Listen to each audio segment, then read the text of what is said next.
नमस्कार, आप देख रहे हैं खिलाड़ी नंबर 1 और मैं हूं हर्षदा सावंत। मार्केट में आज थोड़ी सी मुनाफा वसूली निफ्टी और सेंसेक्स में दिखाई दे रही है, लेकिन निफ्टी बैंक कर रहा है आउट परफॉर्म। और इस हल्की सी मुनाफा वसूली में आप देखेंगे तो ज्यादा गिरावट नहीं है। 2 से 3 अंकों का ही नुकसान दर्ज हुआ था कुछ देर पहले, और ताजा तस्वीर निफ्टी की आपकी स्क्रीन पर लेकर आएंगे, जो दरअसल अब पॉजिटिव टेरिटरी में और करीब 10,800 तो 10,800 के आसपास इस समय इंडेक्स मंडरा रहा है। ये आप ध्यान में रखिए। निफ्टी बैंक इसकी चाल और भी दुरुस्त होती हुई और चुस्ती के साथ ये भागा है। इंडेक्स 200 अंकों की बढ़त के साथ इस समय कारोबार करता हुआ।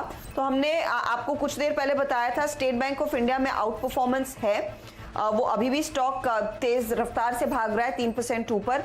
इंडसइंड बैंक, क्योंकि यहाँ पर कुछ और फंड रेजिंग की खबरें आ रही है, 6% आज आउट परफॉर्मर है निफ्टी का।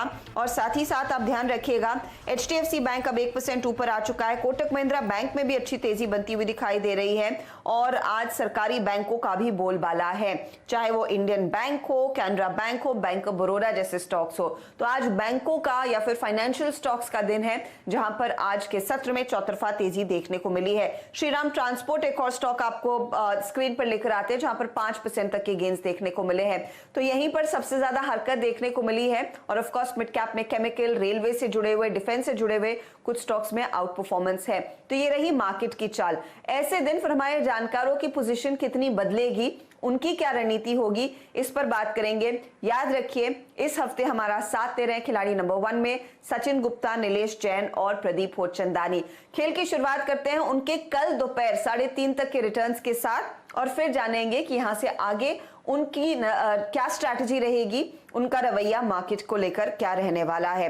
तो लीडरशिप पोजीशन में दरअसल कल तक प्रदीप होचंदानी थे। 15% से ज्यादा के रिटर्न्स इन्होंने कल 3:30 बजे तक कमा लिए। दूसरे स्थान पर है सचिन गुप्ता, 6.5% के रिटर्न्स वो एंजॉय कर रहे हैं। हालांकि नीलेश जैन के कल कुछ स्टॉक्स चले नहीं, तो -2.87% तक के रिटर्न्स इनके रहे हैं। एक एक करके इनसे पहले फटाफट पूछेंगे कि वो आज क्या स्ट्रैटेजी अपनाना चाहेंगे, और फिर सीधे उतरेंगे इनके पोर्टफोलियो बनाने में। नीलेश, मैं राय आपकी लेना चाहूंगी, कोई स्ट्रैटेजी में बदलाव की जरूरत है क्या? गुड मॉर्निंग हर्षदा जी। वेल देखिए, स्ट्रक्चर की बात करें तो मार्केट काफी पॉजिटिव लग रहा है अभी भी। यहाँ से ब्रॉडर इंडाइसेस पे ही अभी भी फोकस है, वहां पे कंटिन्यूस एक आउट परफॉर्मेंस देख रहे हैं। हालांकि कुछ स्टॉक्स के अंदर हमने कल अच्छा अपमूव देखा, वहां पे due to the closing hour वहां पे थोड़ी बहुत मुनाफा वसूली आ गई, उसकी वजह से स्टॉक्स में थोड़ा बहुत अंडर परफॉर्मेंस देखने को मिला। ओवरऑल मेरी आज की स्ट्रेटेजी वही होगी कि फोकस ऑन ब्रॉडर इंडाइसेस, वहां पे जो आउट परफॉर्मेंस है वो कंटिन्यू रह सकता है। जहां तक बैंक निफ्टी की बात करें, यहाँ पे भी स्ट्रक्चर काफी पॉजिटिव लग रहा है। एनबीएफसी एंड फाइनेंशियल स्पेस ये काफी बजिंग है। यहाँ पे हमारा overall outlook for the short term perspective positive. Okay, तो एनबीएफसी पर फोकस रहेगा, मिड कैप स्टॉक्स पर फोकस रहेगा, क्योंकि ब्रॉडर मार्केट आउट परफॉर्म कर रहा है। सचिन, आपकी क्या रणनीति रहेगी आज? वेरी गुड मॉर्निंग हर्षिता जी। आज की जो रणनीति रहेगी, देखिए ओवरऑल अंडरटोन जो है वो मार्केट का अभी भी पॉजिटिव ही नजर आ रहा है। तो निफ्टी के कंपैरिजन में बैंक निफ्टी काफी स्ट्रांग नजर आ रहा है।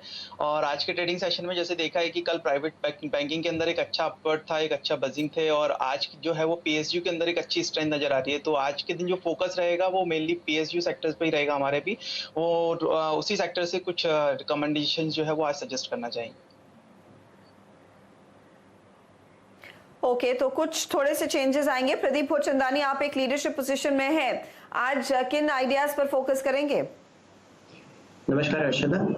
कल मैंने फाइनेंशियल्स पे फोकस किया था, डीसीबी बैंक और आईडीएफसी को जगह दी थी। डीसीबी बैंक में तो कल इंट्राडे टारगेट हो गया। आईडीएफसी में मैंने आज सुबह प्रॉफिट बुक किया है, और एलजी इक्विपमेंट मेरा कैरी ओवर ट्रेड था, उसमें से भी मैंने आज सुबह एग्जिट किया है।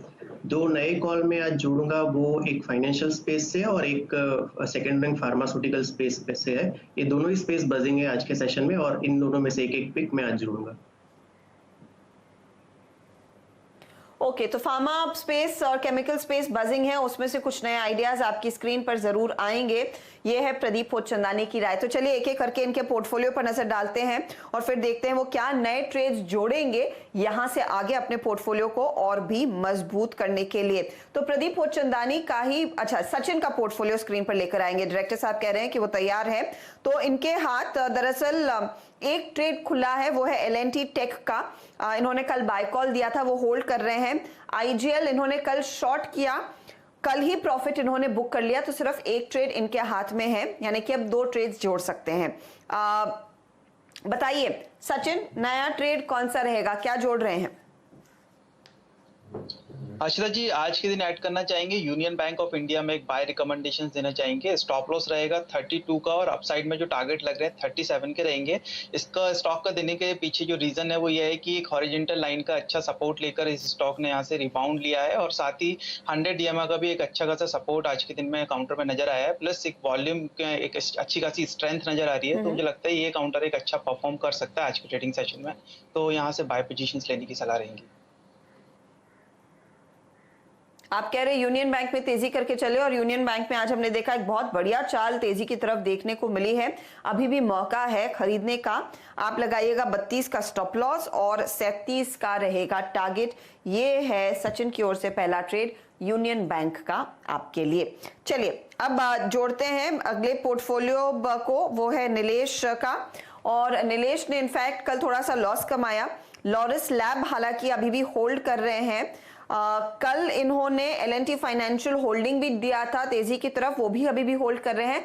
एडवांस्ड एंजाइम में इन्होंने अपनी पोजीशन काट ली है, 174 रुपए के लेवल पर इन्होंने अपनी पोजीशन काट ली, तो मेरे ख्याल में वो लॉस में निकले। क्या सलाह होगी? अब एक नया ट्रेड आप जोड़ सकते हैं, कौन सा जोड़ेंगे आप नीलेश?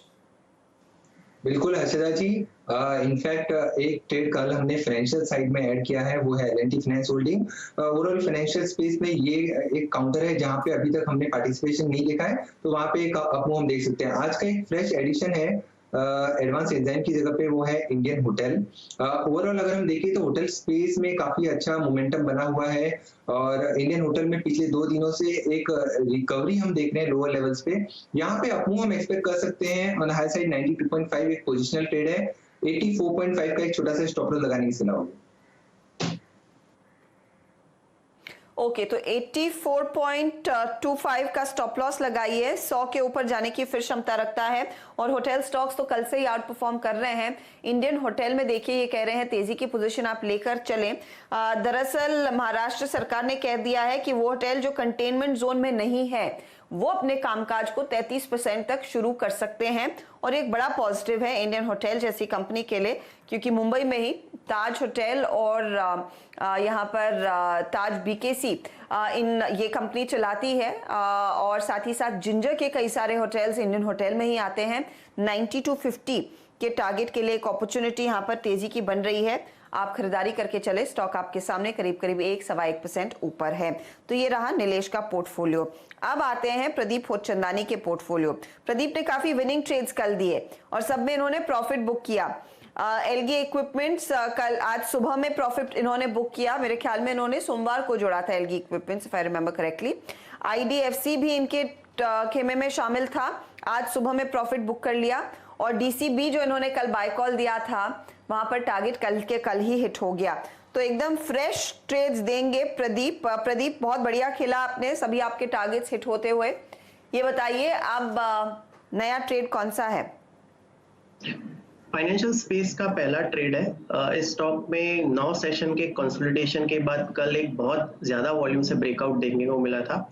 स्टॉक का नाम है CSB बैंक। कल के अगर आप वॉल्यूम देखें तो इसमें प्रीवियस डे के कंपैरिजन में करीबन 6 से 7 गुना ज्यादा वॉल्यूम के साथ ब्रेकआउट देखा गया था। और ये 9 सेशन के जो मैंने कंसोलिडेशन की बात की उसमें एक सिमेट्रिक ट्रायंगल का फॉर्मेशन बना था, तो एक अच्छे कंसोलिडेशन के बाद ये ब्रेकआउट इसने कल मटेरियलाइज किया था।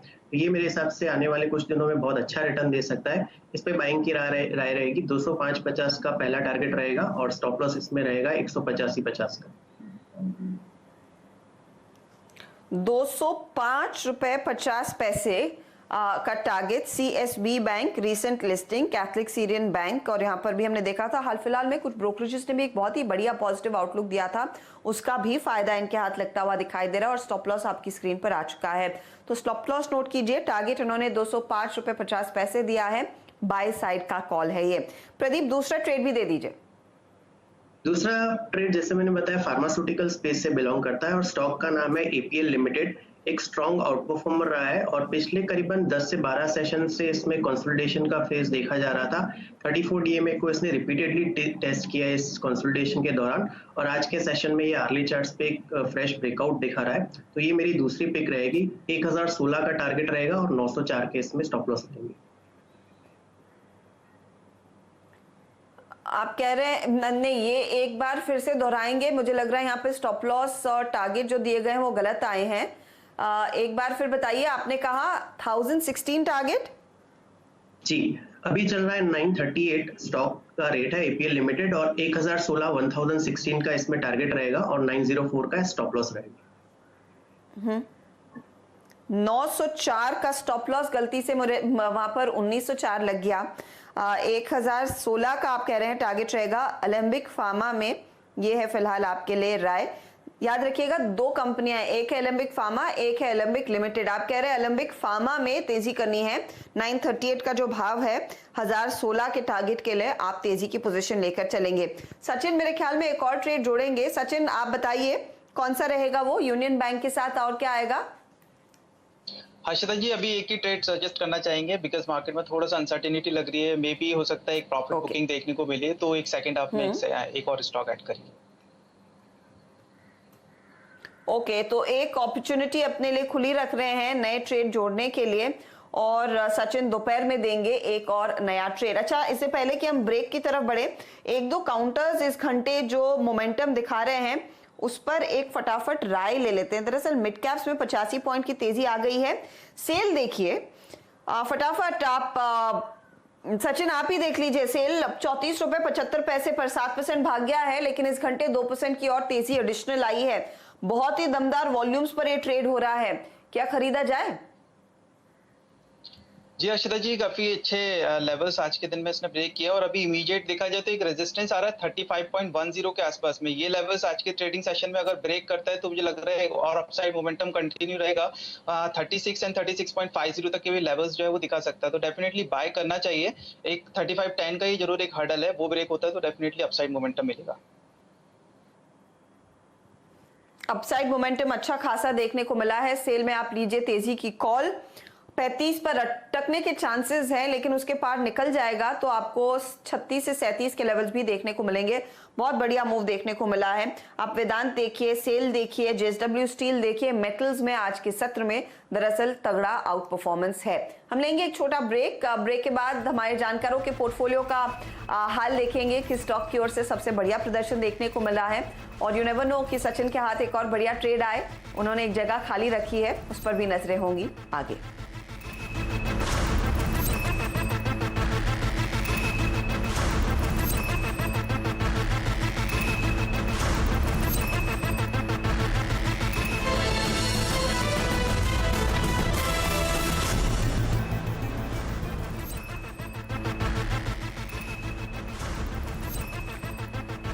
आप देख रहे हैं खिलाड़ी नंबर 1 और मैं हूं हर्षदा सावंत। मार्केट की चाल मजबूत, 236 अंकों की बढ़त पर इस समय निफ्टी बैंक कर रहा है ट्रेड। करूर व्यासा बैंक पर एक फटाफट नजर डाल लेते हैं, क्योंकि इस घंटे दरअसल इसी स्टॉक में बड़ी तेजी देखने को मिल रही है, करीब करीब 5% तक का उछाल। दरअसल बजाज अलियांस के साथ इन्होंने एक स्ट्रेटेजिक करार किया है।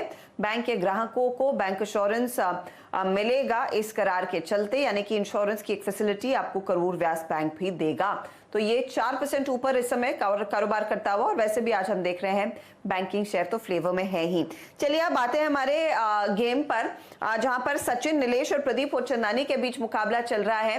एक एक करके पहले इनके पोर्टफोलियो पर नजर डाल लेते हैं और देखते हैं किस स्टॉक की ओर से बढ़िया प्रदर्शन देखने को मिला है और कौन सा स्टॉक इनके लिए एक लैगर्ड है।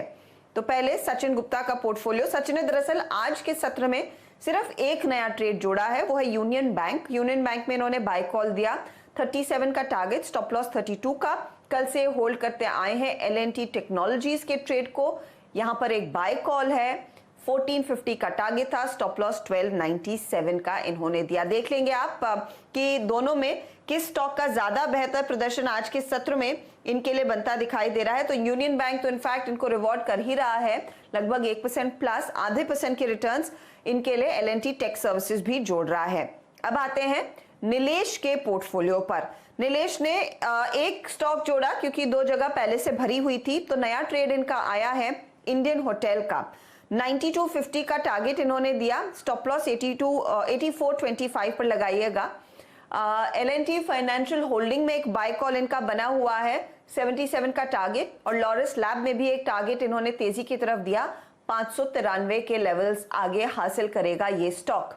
तीनों में सबसे बेहतर प्रदर्शन किस स्टॉक का है और बाकी दो ट्रेड्स का फिर क्या हाल है, ये भी अब आपकी स्क्रीन पर आएगा और आप देखेंगे इनके पोर्टफोलियो में कल ये -2% के रिटर्न्स देके गए थे। आज मेरे ख्याल में स्थिति बेहतर है क्योंकि लॉरस लैब 2.5% ऊपर आ गया, L&T फाइनेंशियल होल्डिंग्स अब 3% प्लस के रिटर्न्स दिखा रहा है और 0.5% से हल्का नीचे का योगदान इंडियन होटल का है। अब आते हैं प्रदीप होचंदानी के पोर्टफोलियो पर। प्रदीप ने आपके लिए 2 नए ट्रेड्स जोड़े हैं। कैथलिक सीरियन बैंक जो है 205 का टारगेट, 205 रुपए 50 का टारगेट। एलेंबिक फार्मा में तेजी का ट्रेड 1016 का टारगेट और डीसीबी में भी इनका बाय कॉल बना हुआ है 8880 के टारगेट के लिए। ये फिलहाल इस ट्रेड को होल्ड कर रहे हैं। तो ये है प्रदीप का ओवरऑल पोर्टफोलियो और तीनों में सबसे बढ़िया प्रदर्शन किस शेयर का है वो भी अब आपकी स्क्रीन पर आ चुका है। 9% का योगदान डीसीबी इनके लिए दे रहा है, एलेंबिक फार्मा में 1.1% तक का योगदान और सीएसबी करीब 1% तक का योगदान इनके लिए देता हुआ। तो ये फिलहाल इनके पोर्टफोलियो का हाल इस समय है। मेरे ख्याल में डीसीबी में तो टारगेट हिट हो गया था डायरेक्टर साहब, तो ये पोर्टफोलियो में गिना नहीं जाएगा। प्रदीप आपका टारगेट हिट हुआ था राइट डीसीबी में? जी जी, डीसीबी बैंक में कल ही मेरा टारगेट हो गया था, तो ये पोर्टफोलियो में अभी नहीं है, अभी सिर्फ 2 ही स्टॉक है, सीएसबी बैंक और ईपीएल लिमिटेड। हाँ, तो वही मुझे थोड़ा सा कंफ्यूजन हुआ, सीएसबी और एलेंबिक ही है। वो डीसीबी बैंक में कल का प्रॉफिट मेरे ख्याल में अभी भी रिफ्लेक्ट कर रहा है, तो इसको हम फिर से टैली लेकर आएंगे आपकी स्क्रीन पर और अब आपको बता देते हैं कि ओवरऑल रिटर्न्स की स्थिति कैसी है। डीसीबी में याद रखिएगा कल के कल ही इन्होंने प्रॉफिट बुक कर लिया है। सचिन ने एक ट्रेड जोड़ा, नीलेश ने एक ट्रेड जोड़ा और प्रदीप ने 2 ट्रेड्स जोड़े हैं सीएसबी और एलेंबिक फार्मा का। अब देख लेते हैं कौन कहां पहुंचा है। नीलेश के तीनों ट्रेड्स आउट परफॉर्म कर रहे हैं, तो ये नेगेटिव रिटर्न से अब पॉजिटिव रिटर्न्स में आ चुके हैं। सचिन के रिटर्न्स और मजबूत होते हुए 8% से ज्यादा के रिटर्न्स हो गए हैं और नीलेश जैन अब 2% के रिटर्न्स एंजॉय कर रहे हैं। प्रदीप होचंदानी करीब 16% के रिटर्न्स आपके सामने पेश कर रहे हैं। तो ये है फिलहाल आपके लिए एक अपडेट हमारे तीनों ही जानकारों की ओर से। कुछ और स्टॉक्स पर नजर रखेंगे, लेकिन क्योंकि बैंक्स फ्लेवर में है, केवी कामत साहब जो एशियन डेवलपमेंट बैंक के हेड रह चुके हैं, उनसे काफी अरसे बाद मुलाकात की है किसी भी नेटवर्क ने और नेटवर्क 18 के editor in chief Rahul Joshi ने उनसे कल डिटेल में बातचीत की और उसका एक हिस्सा आपको सुना देते हैं, जहां पर कामत साहब ने कहा है कि बैंकों को इस समय अपने कारोबार में ग्रोथ पर फोकस करना चाहिए और जब ग्रोथ हासिल होगी तभी एनपीए की समस्या निपटेगी। यही एक तरीका है एनपीएस को कम करने का कि आप अपने बिजनेस को बढ़ाएं। सुन लीजिए। Clearly, the banking sector was struggling under the burden of bad loans even before COVID. Do you feel that after this, that could exacerbate, that problem could become worse? Does it worry you at all? Yeah, if I look at pre-COVID, I will only amend what you said very slightly. I think the banking sector was, having a problem, which was serious. But I think the banking sector, with all the efforts, the government, the capital that was injected and so on, was coming out of the problem. It needed a little more handholding, but it was coming out of the challenges. Clearly, the answer to your question is yes, there will be a challenge. And the sectors where we will have a challenge are also known. So what is the key response? The key response, I think, are on 3 levels. I learned this lesson very long back in my previous stint as a development banker, not the current stint, that only way a bank can survive is by growing. You do not allow a bank to grow, the bank is going to, the problem of NPAs is going to be unmanageable. So you will have to grow your way. At this point in time, low interest rates. Low interest rates are going to be critical for survival of banks. And I'll explain why. Take a very simple scenario. If interest rates are 12%, your NPA doubles in 6 years. It doubles in 6 years and there is no chance at all of that institution surviving if an NPA is going to double in 6 years without massive capital injection, and that capital doesn't probably exist today. So you need to get down interest rates so that you buy time for the banks to heal on their own. So you turn the thing around. The bank lends at 6%. You have 12 years for the NPA to double. And clearly, you will have at least one, if not two, economic cycles in that period, which will, raise all boats, and the banks will be able to come back to health.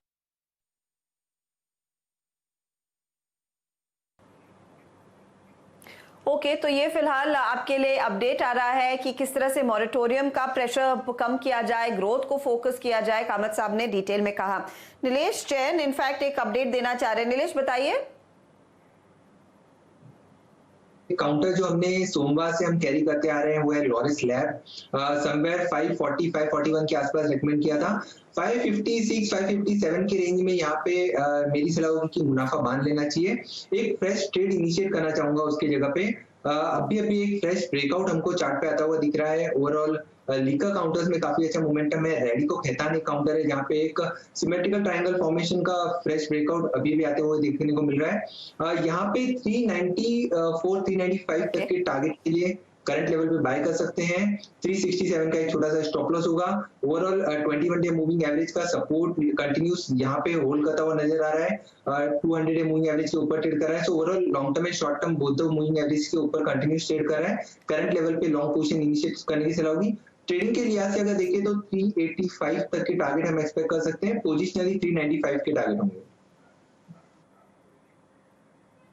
Okay तो ये आपके लिए एक update आ गया है। मैं इंतजार कर रही थी सचिन एक नया ट्रेड देंगे, लेकिन मौका दिखा नीलेश को और इन्होंने लॉरिस लैब में अपना प्रॉफिट बुक कर लिया। नया ट्रेड ये जोड़ रहे हैं रेडिको खैतान में। 394 का टारगेट है और स्टॉप लॉस आप 360 पर लगाइएगा इस पर्टिकुलर ट्रेड में। क्या हम रिटर्न्स को अपडेट कर पाएंगे डायरेक्टर साहब, क्योंकि इनके रिटर्न्स अब थोड़े से बेहतर होने चाहिए। इनका लॉरिस लैब में जो प्रॉफिट बुक हो चुका है, लास्ट हमने जब देखा था करीब 2% तक के रिटर्न्स थे। क्या हमारे पास वो अपडेटेड डेटा है? अच्छा, अभी अपडेटेड डेटा नहीं है, लेकिन इसको अपडेट करने की कोशिश करेंगे और वो आपकी स्क्रीन पर आएगा। लेकिन आप ट्रेड नोट कीजिए, रेडिको खैतान में नया ट्रेड है 395 के टारगेट के लिए। 360 आप स्टॉप लॉस के तौर पर काम करेंगे। तो नीलेश के रिटर्न्स यहाँ पर अब बेहतर होते हुए सिर्फ 2% पर नहीं सीमित होंगे, इससे बेहतर का रिटर्न होगा। वो अपडेट हम आगे आपके लिए दिखाएंगे जरूर। चलिए इसी के साथ वक्त हो रहा है एक ब्रेक का। ऑल द बेस्ट आप तीनों को, सचिन, नीलेश और प्रदीप, आज के ट्रेड के लिए। हम लेंगे एक ब्रेक। ब्रेक के बाद खबरों का सिलसिला जारी रहेगा। फोकस रहेगा कमोडिटी मार्केट के एक्शन पर। बने रहिए।